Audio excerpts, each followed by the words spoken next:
Financial Survival Network, helping you survive and thrive in the new economy. Go to CarrieLutz.com and sign up for 30 free micro trainings on financial survival. If you're an Easterner, like myself, if you live in the People's Republic of New York and you've been thinking about moving, well, I've got somebody here, moved out of Westchester a long time ago, lives in Las Vegas, doesn't pay any state income tax. Of course, we're all stuck with the federal income tax. He's referred to as a capitalist evangelist, and I like that title because we need more evangelists for free market capitalism. He's been a libertarian candidate for vice president, and he's here to tell you why go west, young man or woman, is probably not such a bad idea. Hey, Wayne, welcome to the Financial Survival Network. Hey, Kerry, I think you have a very aptly named network because over the next 10 years, I think people are going to be struggling to survive, no question about it. And by the way, if Obama's reelected, I think they're going to be more than struggling to survive. I think it's going to be a real fight day-to-day to survive. So hopefully that can be avoided. We shall see. But yes, I am a former 27-year resident of New York, Westchester County, born and raised, and then Manhattan for quite a few years after attending Columbia University. And I escaped to California and then to Las Vegas, Nevada, where the taxes are zero, and I love it. Taxes and less regulation. And so you went from New York to California, where California, I guess, was still the golden state, the land of opportunity, and then you saw it becoming like New York, right? Yeah, the taxes were actually far lower in California than they were in New York when I left in 1989, and then I left California around 1999 when taxes were on the rise there, and they'd become just about equal with New York, the two highest tax states in the country, really, when you look at it over the last 10 years. And what's the result of that? Funny enough, as you call me, an article just came out today about the high-taxing Empire State loses 3.4 million residents in the last 10 years. Now, the number I'd always seen, Carrie, was that in the last 10 years, 1 million people have left New York. But what I didn't realize was 3.4 million have left, and then about 2.1 million came into New York. So the net is a $1.3 million loss, but that still doesn't change the fact 3.4 million residents left.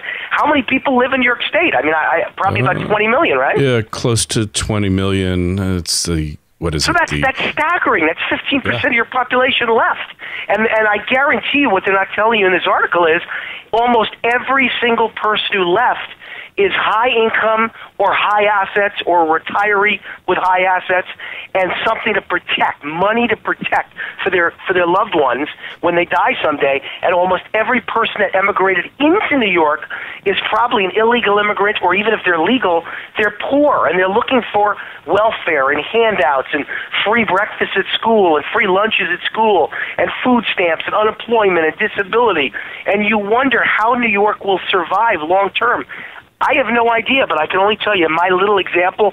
I moved away from New York in '89, and every time I came back to visit on business, 3-4 times a year, I would not be able to fit every person that was my friend or my family into the 3 or 4 day trip to New York. I couldn't figure out how to wedge them all in.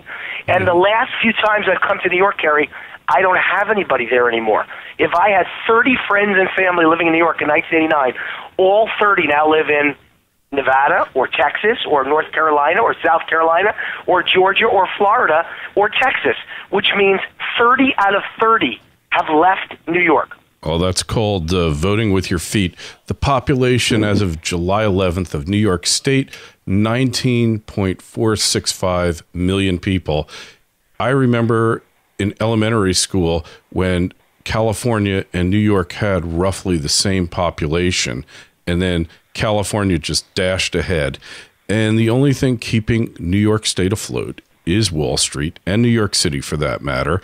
And its grasp on the economy is weakening, and you can just see the next banking crisis over the horizon. A lot of the revenue is going down. The state will go bust unless the Fed keeps bailing them out. The state's definitely headed for bankruptcy.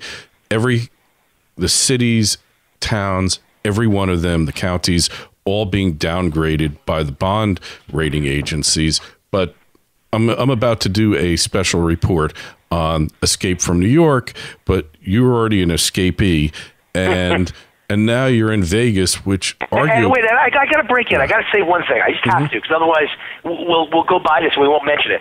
Do you know what the number one issue is, I think, that's bankrupting New York and has destroyed New York? Government employee salaries and pensions. And I want to tell you a little personal story. So I moved to Las Vegas, and I live in an area that's pretty upscale, and right next to me it's called Sun City Anthem. And it's filled with, I don't know, must be at least 20,000 residents who are over the age of 55. So they're all retirees, and guess where they're all from? New York, and they're all public employees, I'll bet. Right. Most of them. I keep meeting policemen and firemen and teachers and toll takers, and I'm going, let me get this straight. You should have been making $50,000 a year. That would have been a reasonable salary. But you made $100 with overtime because the unions control the state of New York, and you collected that $100 while you were working. And now that you retired on 70 or 80% of that, which is a complete ripoff. And the last 2 years you worked on overtime day and night, and you ripped off the taxpayers. So now you're retiring on 125, even though your base salary was only 80 when you left.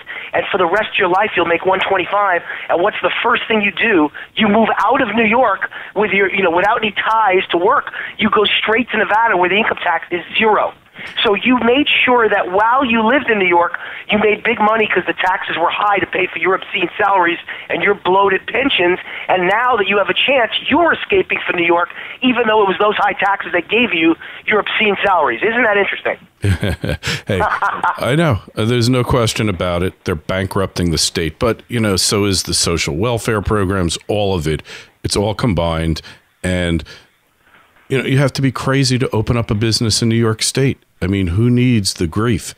But those of us that have to stick around, at least for a while, we're stuck there, and that's it. But you know what the greatest thing is when you move to a place like Nevada? It's not just that you pay 0 state income tax, 0 business income tax, 0 capital gains tax, 0 inheritance tax. All that's great. All that's amazing. Thank you, God. Thank you, Nevada. But the really best thing out of all of it is if you have no taxes, you have no state tax authority. No IRS of the state. So, I always compare the IRS, and I happen to be Jewish, so I can get away with this, with the Gestapo. They destroy your life, and they bother you, and they scare you, and they intimidate you, and you can't do business when people like that are scaring you all day with letters claiming you owe them money that you don't, and auditing you, and trying to get you in trouble. When you live in a state like Nevada, there is no IRS, no state tax authority to bother you and send you letters. It makes your life at least 10 or 15% better quality of life just on that one factor. All right, but we have to go into Nevada and the state of Las Vegas now, because there are people who have compared Nevada to Detroit as a failed city because it's dependent upon one industry only, which is the gaming industry. We used to call them casinos, but they've gone upscale in their image. And we see what I would call, especially around North Las Vegas, I was there about a year and a half ago, I would call them foreclosure theme parks, and they're all over the place.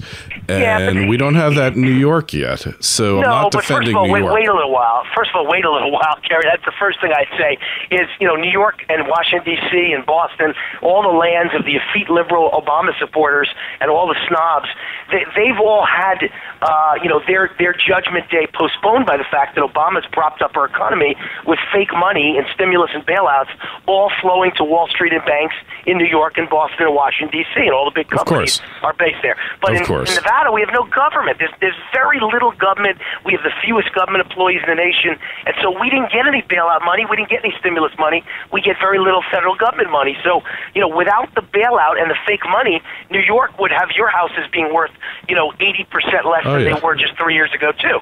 So wait a little while. But I will tell you, it's ridiculous when people try to compare Detroit with Vegas. Vegas is the most thriving city. The traffic traffic is worse than it's ever been. Every other car looks like it's an $80,000 or $100,000 car. You can claim there's a lot of problems here, but for every person that loses their home in Detroit, there is no one to buy it, and they're all empty homes, ghost homes.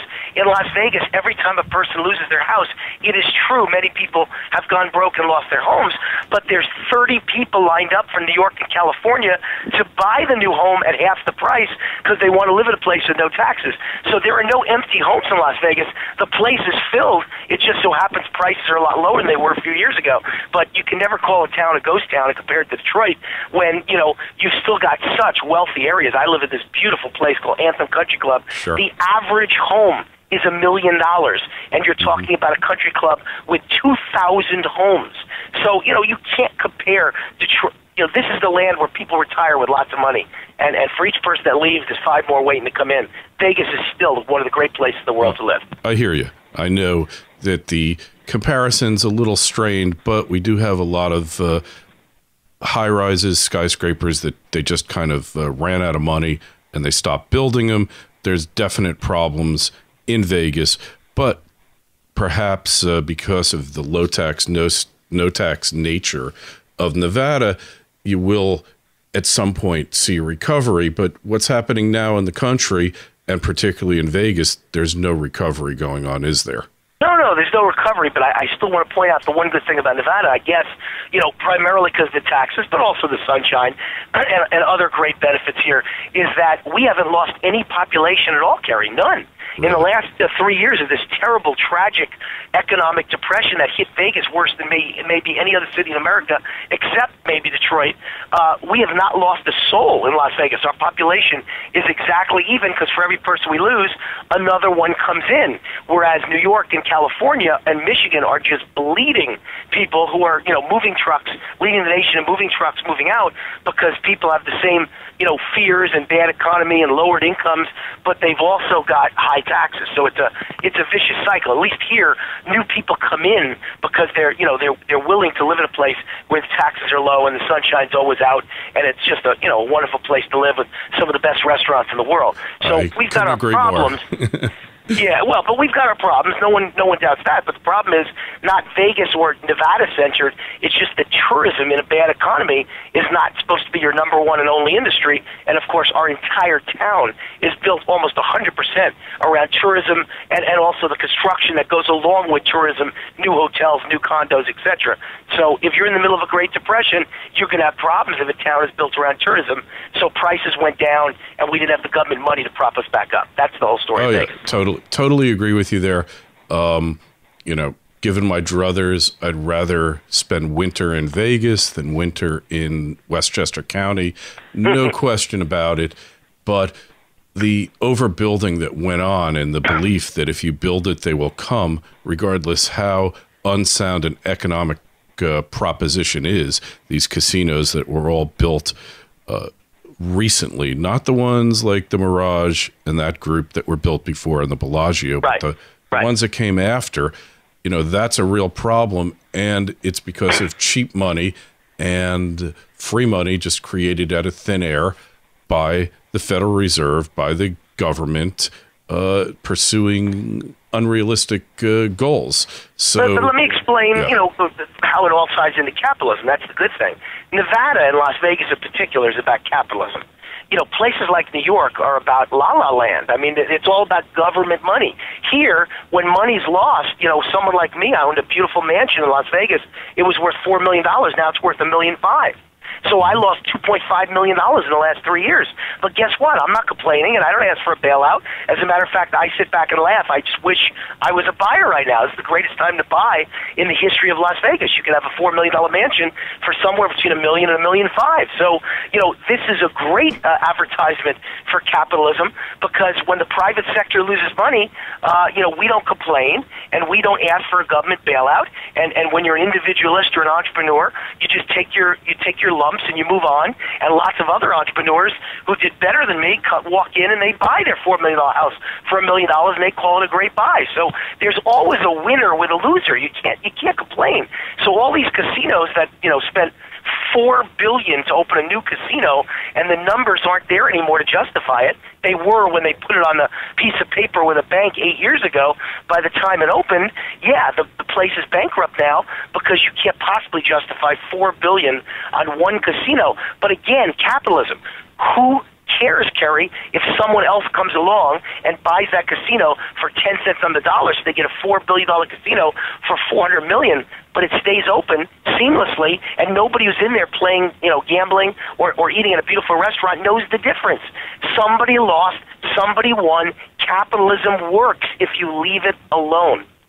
Yeah, well, that's the problem, though. It hasn't been left alone for the past 100 years since the advent of the Federal Reserve Bank, and which is neither federal or reserve, and the imposition of the income tax, and the 17th Amendment. Go on. And how do we get back from there? How do we find our way again? Because the two major party candidates seem to be bookends of a statist, crony capitalist economy or nation that really doesn't know how to create wealth. It doesn't remember how to do it.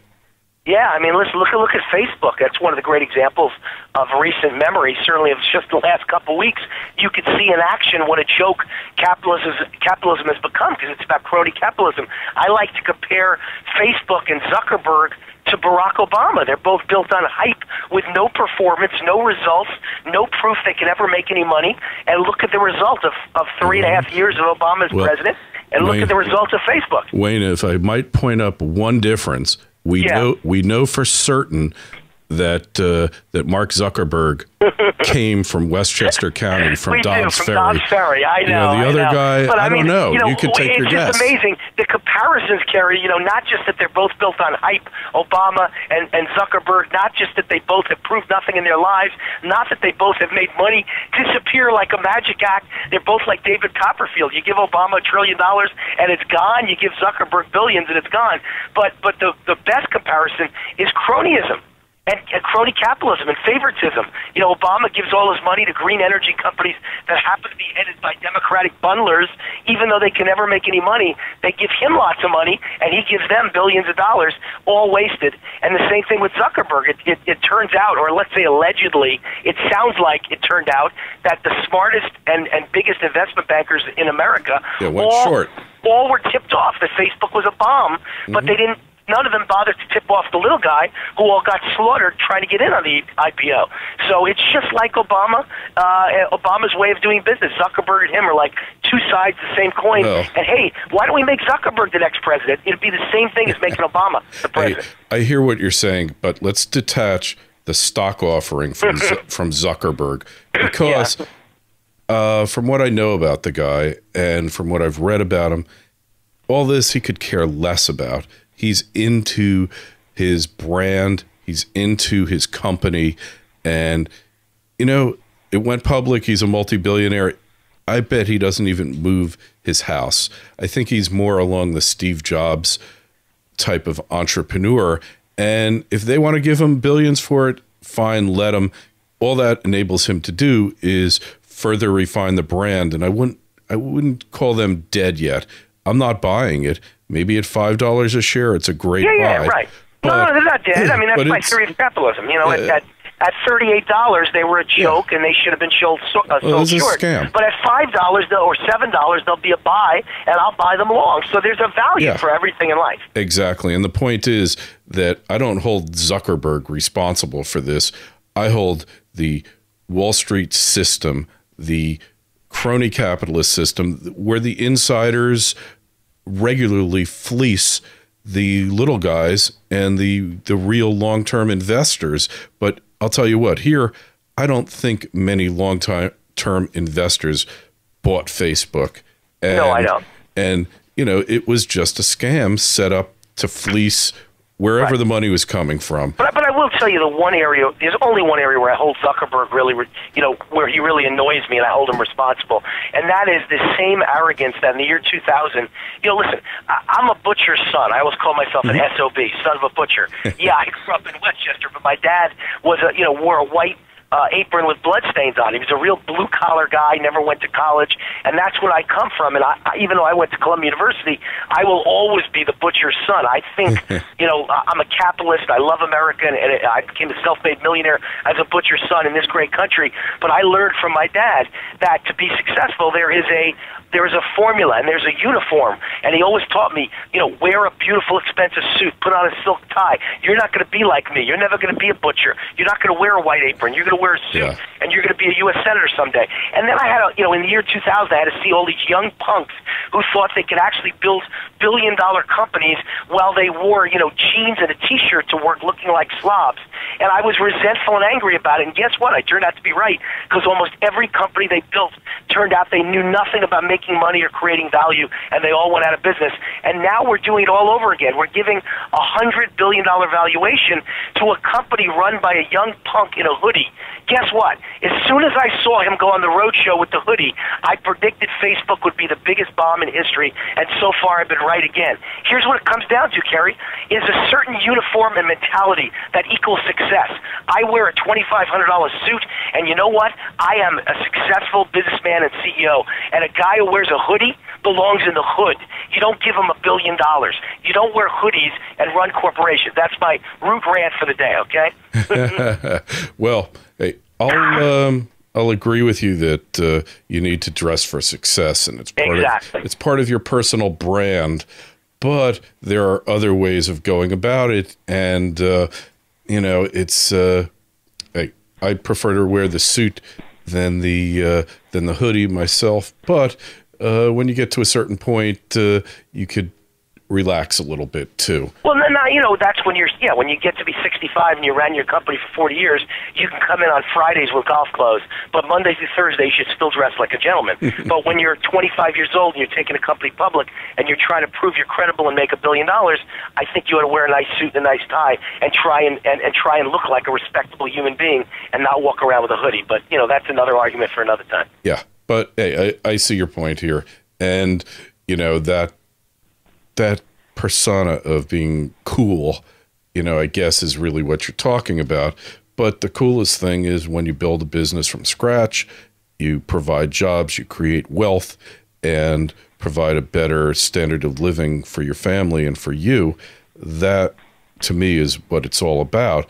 Well, and capitalism is the reason that you cure polio, and it's the reason someday cancer will be cured. It's the reason someday AIDS will be cured. It's the reason that today, while not cured, AIDS is certainly a livable disease, all because some guy or gal, just like me or just like you, was greedy, greed is good, wanted to get filthy rich and help